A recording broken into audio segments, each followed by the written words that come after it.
Welcome into Speaking with Judgment. I hope you're having a fabulous day. I'm back, ready to talk sports, ready to talk Shedeur Sanders. A lot's happening. Sanders was confident he would make the 53-man roster despite his struggles in Saturday's preseason game, adding that he eventually wants to be a player to be able to change a franchise. Now look, you know how I feel about Shedeur Sanders. I'm a firm believer. I will always be a fan of Shedeur. There's not many people out here that believes that Shedeur is a worthy starter in the National Football League for your franchise. We know he's got skills. We know he can make some plays. The one characteristic that stands out to me, and you can call it cockiness, arrogance, you can use whatever word you like. Confidence is the one thing that stands out to me when it comes to Shedeur Sanders.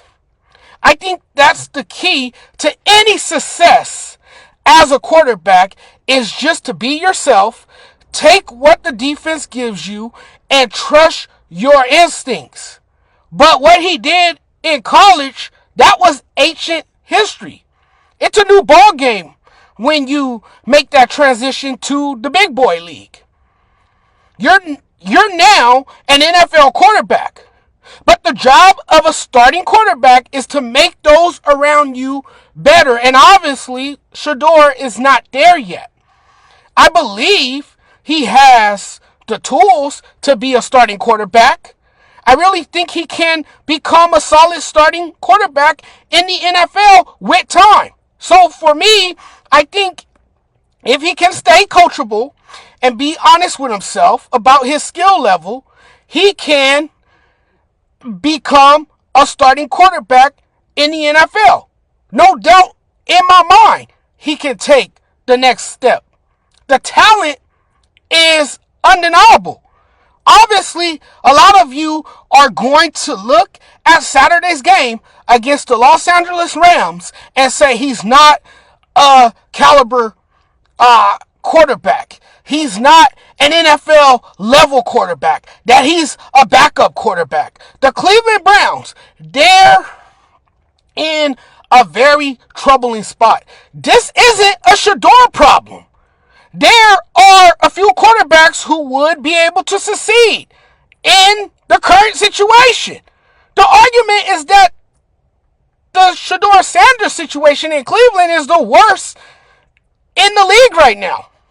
The shame of the Cleveland Browns is that one could easily argue that in this moment, right now, the mishandling of the quarterback is absolutely egregious. It's the Browns. It's the Cleveland Browns. So we should fully expect the quarterback situation to be what it is. They have turned mishandling of quarterbacks into a form of art. It's something they're good at. Very good at. Just ask them for any advice or help on how to screw up at quarterback, and they'll tell you. And please don't misquote me on what I'm about to say. I'm not saying he's not a good quarterback. Again, he has the qualities of being potentially a very good quarterback in this league. The potential is there. Obviously, there are some things to clean up as far as trying to roll out of the pocket rather than scrambling for loss of yardage. And I'm not dismissing his preseason debut performance where he colored me impressed. What I will tell you is he's the most hyped fifth-round draft pick in the history of football. It was a bit of a crap show, an absolute disaster on Saturday. I can be honest about it. I have the audacity to tell you the truth. It was pretty bad. You can tell he was pressing for a big play, which led to a lot of sacks and an overall bad game. I wasn't personally impressed this time around by his performance.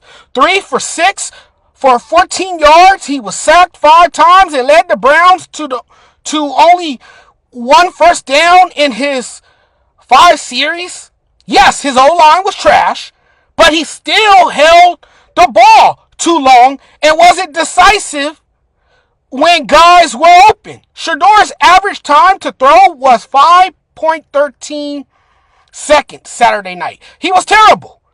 I'm just being real. I'm not like a lot of you who don't think he can't grow. He can't grow or sit and learn and eventually suit up. The young brother had a bad day. The discourse around a rookie quarterback has turned to another thing. I'm actually beyond irritated. Give it time. I think he's as talented of a quarterback as there is. And I don't want to hear all of this stuff about him being sabotaged. We just come up with anything nowadays to try to justify it. There's going to be growing pains. That's the nature of it. And yes, to not have Shedeur run that 2-minute drill in a preseason game was strange. With 2 minutes left in the game, the Browns take out Shedeur and put in Tyler Huntley for an unexplainable reason. One thing we know is Cleveland is the worst place for any quarterback. Get sent to Cleveland to die. The track record speaks for itself.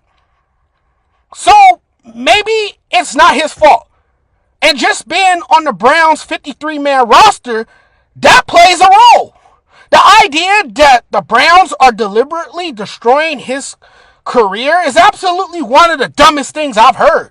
A bunch of weirdos living in a fantasy world where you got brainless morons completely making up crazy nonsense that gets mixed into all the ridiculous conspiracy theories. And I feel in a way that all the dumb conspiracy theories are intentionally promoted to distract people from what really happened in that game on Saturday and contaminate the information sphere. The notion that the Browns, who are clearly in desperate need of a quarterback, are sabotaging him is beyond ridiculous. I mean, I don't know why he wasn't given the opportunity to run the 2-minute drill. Do I believe that Shedeur Sanders is being sabotaged? I think that's a bit extreme. Don't tell me the Browns are out to ruin his career or setting him up to fail. I understand why people would feel that way, but I think it's a bit excessive. Sabotage? Come on now. I don't think he is being put in the best position to be successful. I know the people in their front office, the coaching staff, obviously cannot ever see straight. To take him out of the game with a chance to run the 2-minute drill with the game on the line, that's a slap in the face. That's a lack of trust in him if you're not going to let him stay in the game. And let's be clear about one thing. The Browns are known for this. And Shedeur plays for the freaking Cleveland Browns. And of course, Coach Kevin Stefanski deserves a share of criticism for how he's handled the quarterback competition. This is a 2-time Coach of the Year, but I do blame him for how he's handled this whole situation. He's playing favorites with Dylan Gabriel to feed his own ego. To me, he is. It was never a quarterback competition, and that even though Sanders did well against Carolina, he wasn't given the opportunity for more reps. Yes, Shedeur played terribly, but Stefanski did him zero favors. Nobody in that organization is in position to be successful. Nobody.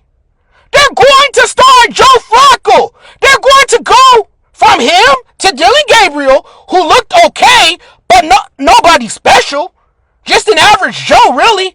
I promise you this. I promise you he's going to play because the Browns might legitimately be the worst quarterback room. Nobody knows what they're doing, and they have obviously failed the entire roster. 3 quarterbacks remain on the roster after they released Tyler Huntley on Sunday. So the quarterback room continues to shift. Then they traded away Kenny Pickett to the Las Vegas Raiders for a 2026 fifth-round pick in return. The Browns feel they're going with the best quarterback. I'm just going to say this flat out, and I think I'm not the only one feeling this way, but Shedeur is exactly where he should be right now. The good thing for him is he is one of the 3 quarterbacks in the room. It's exactly what people suspected he might be. Joe Flacco is going to be the starter. It's a long season. Cleveland at some point time, we think, might get a chance and should get a chance to see what they have in Shedeur. And when the time comes, Shedeur will be ready to embrace his role and will be given a chance to finally shine. As of right now, he's the 3rd string quarterback on the Cleveland Browns team that's stuck in a terrible situation at quarterback. All right, everybody, it's getting dark out here. I'm going to wrap this video up. Thanks for joining me. Thanks for checking out the content. Really appreciate the love and support. You guys know where you guys can keep up with me. You guys know what you guys can do for me. Hit the subscribe button if you're watching on YouTube. You guys can also follow me on TikTok. You guys can also follow on Instagram. But we'll talk again very soon. You guys enjoy the rest of your night. Take care, everyone.